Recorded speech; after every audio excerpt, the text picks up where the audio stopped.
दिव्या क्या हो गया, क्या कर रही हो ये? मेरी नींद उड़ा के तुम इतना चैन से कैसे सो सकते हो? दिव्या तुम अपनी नींद खुद उड़ा रही हो। मैंने कितनी बार समझाया है कि मेरे और स्मिता के बीच में कुछ भी नहीं है। तुम खामखा इतना सोच के ना हमारे बीच में दूरियां ला रही हो। वो सब ठीक है, लेकिन तुमने ये सब मुझे खुद क्यों नहीं बताया? तुम सब मुझे बता देते तो मुझे इतना बुरा नहीं लगता। अभी पता है मुझे कितना हर्ट हो रहा है? इतना हर्ट तो मुझे तब भी नहीं होता जब तुम्हारा सच में उसके साथ चक्कर चल रहा हो। सच में? नहीं नहीं नहीं, बिल्कुल भी नहीं। मैं अपने शब्द वापस लेती हूँ। भूल जाओ, मैंने ऐसा कुछ नहीं कहा। मुझे तब भी बुरा लगता, पर समझने की कोशिश तो करो मैं क्या कहना चाह रही हूँ। सच कहूं तो दिव्या, मेरे पास इस बात की कोई सफाई नहीं कि मैं तुमसे सच क्यों छुपाया। बस इतना समझ लो कि तुम मेरे लिए इतनी इंपॉर्टेंट हो कि तुम्हें खोने के डर से मैंने जो बेवकूफियां कर दी ना, उसकी वजह से ये सब हो गया। तुम समझ रही हो ना मैं क्या कह रहा हूँ? समझ रही हूँ। Thank God। मुझे लगा नींद के चक्कर में मुझे तुम्हें कुछ भी समझाने की कैपेसिटी खो चुका हूँ। नहीं, समझाया तो तुमने बहुत अच्छा, पर मुझे अभी भी बुरा लग रहा है। हाँ बुरा लगेगा ही, लेकिन सच में एक बात बताऊं, मुझे खुशी है कि तुम्हें बुरा लग रहा है। इसका मतलब कि तुम मुझसे बहुत प्यार करती हो। चलो अब सो जाओ। मैं भी ऑफिस जाने से पहले 2-3 घंटे सो जाता हूँ, बहुत जोर से। ऑफिस? तुम्हें ऑफिस जाना है? वहां तुम्हारा इंतजार हो रहा होगा ना, तुम ऑफिस में ही रहा करो। अरे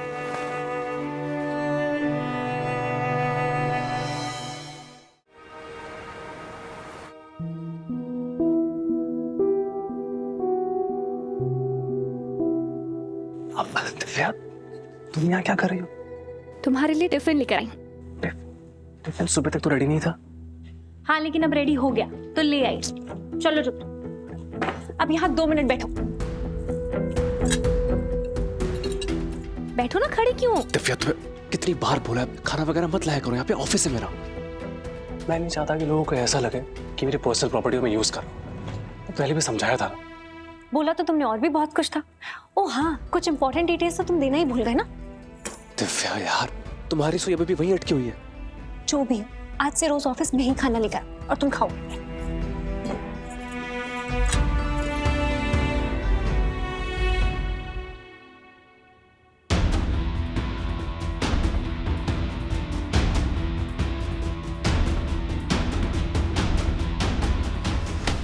तुम रुको, मैं खिला रही हूँ ना। क्या कर रही हो? लोग देखेंगे, क्या समझेंगे? लोग देख रहे हैं या स्मिता देख रही है? तुम्हारी बीवी अब तुम्हें खाना भी नहीं खिला सकती। तुम ना वाकई पागल हो गई। अरे घर पे 1 गिलास पानी तक नहीं पिलाती, मैं अपने हाथ से खाना खिला रही। हाँ, अब मेरे अंदर की सावित्री जागी, खिलाऊंगी। मुंह खोलो। दही तो तुम्हारी फेवरेट है। इतना प्यार, इतनी मोहब्बत बह रही इस जोड़ी में, मेरी तो आंखें भर आई।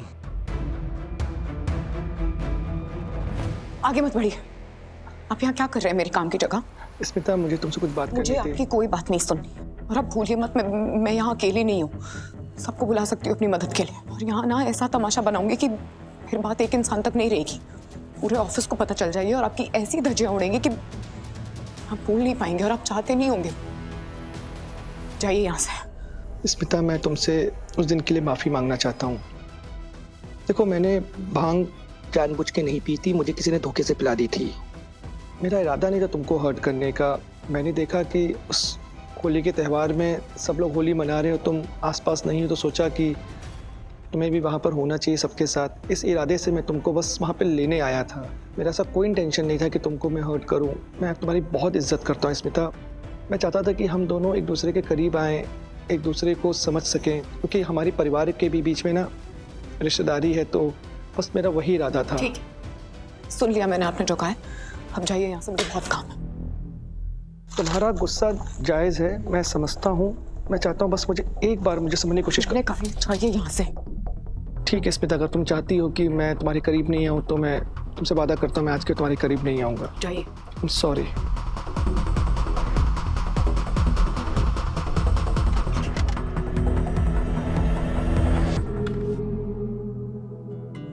आप आ गए? ये देखिए, मैंने बेबी के लिए ना न्यू क्लोथ्स और न्यू टॉयज ऑर्डर किए हैं। पर ये सब ज्यादा तो नहीं हो जाएंगे ना? अरे नहीं, हमारे बच्चे के लिए कुछ भी ज्यादा नहीं है ना? वही तो, मैंने आपको जो ऊन का रंग लाने के लिए कहा था, आप लाए हो ना? मैं दोनों कलर लेकर आ गया हूँ, ये देखो। लेकिन हमें कैसे पता चलेगा कि लड़का आने वाला है या लड़की? तो इसीलिए तो दोनों कलर लेकर आया हूँ ना। तुम इन्हें मिक्स करके ऐसा स्वेटर बुन सकती हो जो दोनों पर अच्छा लगे। आप बहुत स्मार्ट हो गए हैं वीरेंद्र जी। एआई का जमाना है पूनम, अब हमें भी डबल स्मार्ट होना पड़ेगा।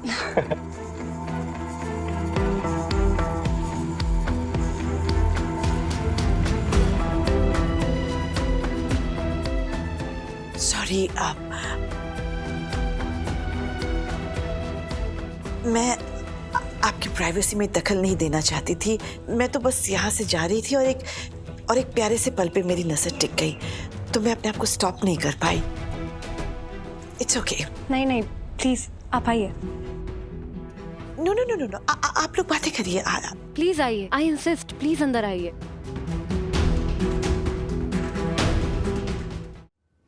Thank you. वीरू जी, वीरू ही नाम है ना आपका? उस दिन जैसे मैंने आपके साथ बर्ताव किया उसके लिए दिल से सॉरी। एक्चुअली मैं जब सोशल सर्विस करती हूँ, एनजीओ चलाती हूँ, तो मेरा सारा फोकस इसी बात पर रहता है कि मेरी बच्चियाँ ऐसे घर में जाएं जो कंप्लीट हो, बिल्कुल सेफ हो। नहीं, मैं समझ सकता हूँ आपकी बात को। आप अपना काम ही कर रहे थे। लेकिन अभी जो मैंने देखा उसके बाद मेरी बात समझ में आ गई। जो भी बच्चा यहाँ आएगा वो बहुत लकी होगा। यू नो, बहुत कम ऐसे अडॉप्टिव पेरेंट्स होते हैं जो इतनी लगन और इतने प्यार से आने वाले बच्चे के लिए तैयारी करते हैं। And the best part is that पूरी फैमिली का सपोर्ट है आपको। हाँ, फाइनली पूरी फैमिली का सपोर्ट है हमारे साथ।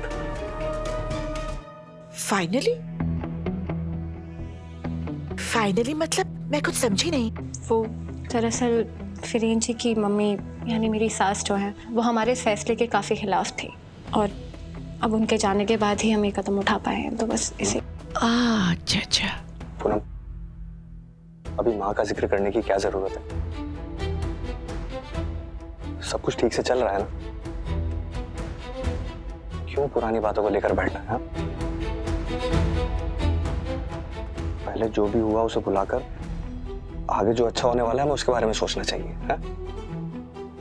संभाल। ओके, आप लोग तैयारी कीजिए। मैं आती हूँ।